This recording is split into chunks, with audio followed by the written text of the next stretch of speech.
So something kind of amazing happens every time I open this door. And it doesn't matter if I'm going out for errands or if I'm going out just for a breath of fresh air. When I open this door, the chickens come running, full of hopes, full of expectations. They want food. They want treats. They want to snuggle.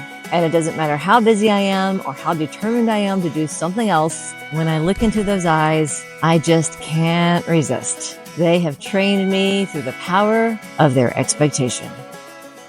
So what do you expect? And what can you learn from a chicken about how to focus your thoughts so that you get the things that you want? Right, Daisy? Yeah, that's right.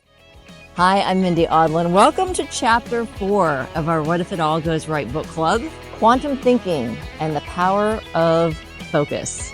But first, let's check in. This week's reflection question, what do you expect? So down in the comments below, write down what you expect for your day. What's something good that you expect today for yourself or for the people around you. So post in the comments, and while you're there, remember to like and to share, because when you do, you're helping us spread the word.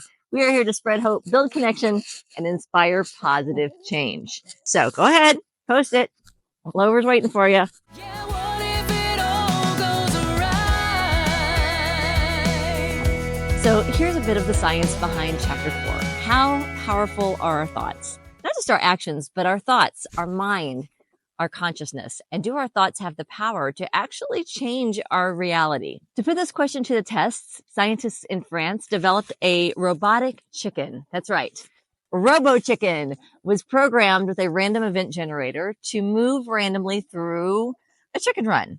So what that means is it's kind of like when you flip a coin, like you would expect half the time it would be heads, half the time it would be tails. For this robotic chicken, it was programmed essentially so that half the time it would be moving away from you, half the time it would be moving towards you. And in a control group with nothing else around in the chicken yard, that's exactly what it did. What the researchers did is they took 1-day-old chicks. So when these chicks were born, they saw the robotic chicken and they imprinted on that chicken, meaning whenever they saw that robotic chicken, they thought, it's mom. And of course, every little chick wants to be close to mom, right? So what happens when you put a randomly programmed robot in a chicken yard with baby chickens who expect that robot to be mom? That robot was actually 2.5 times more likely to move towards the chicks than if it was just randomly programmed. Crazy.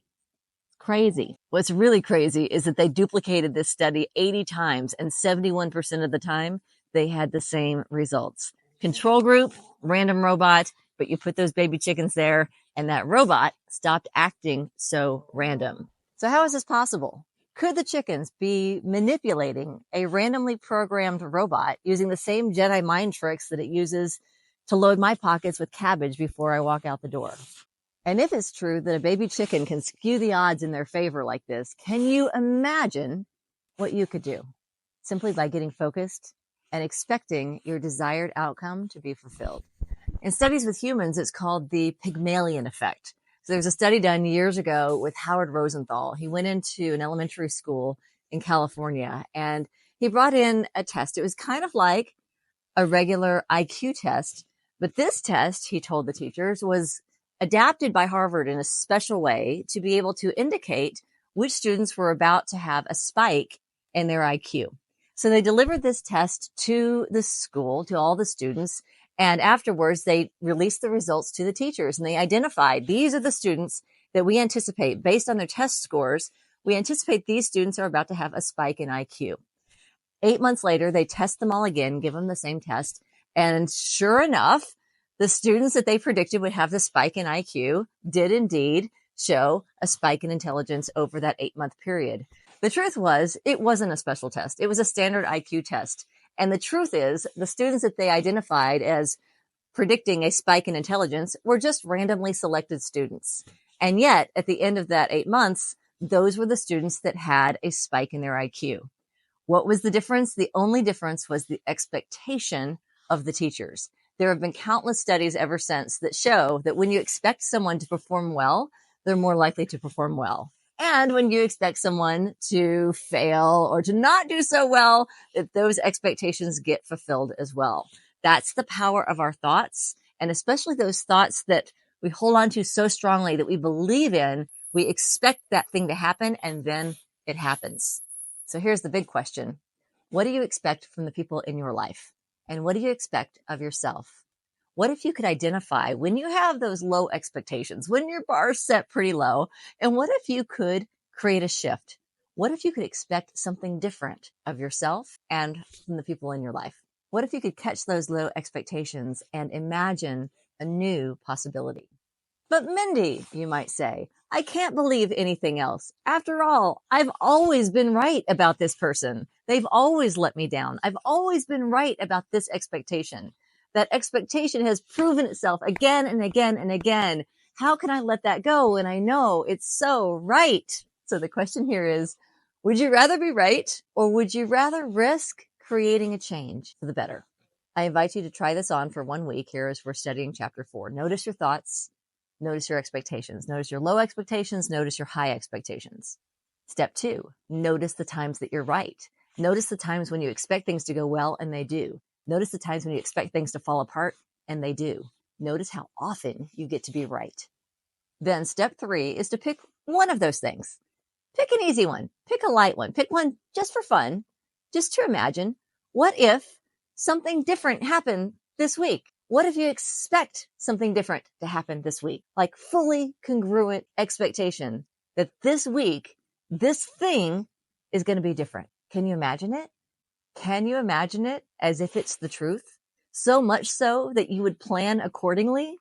What if this week everyone arrives on time? What if this week my family voluntarily pitches in to help with the chores? What if this week I wake up and every day is a good hair day? What will it be for you? Pick one, play with it for a solid week, and notice what happens.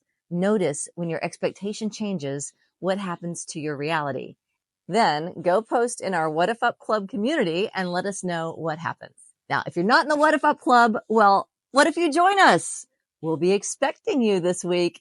You know it's true. We'll see you there. Yeah, what if it all goes right?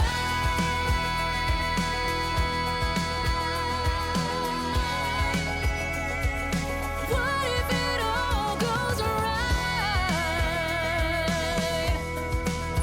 And yes, I will have treats in my pocket for you when we get there. See you soon.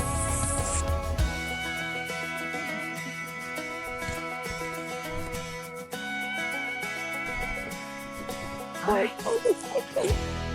love her. Cute aggression. Cute aggression.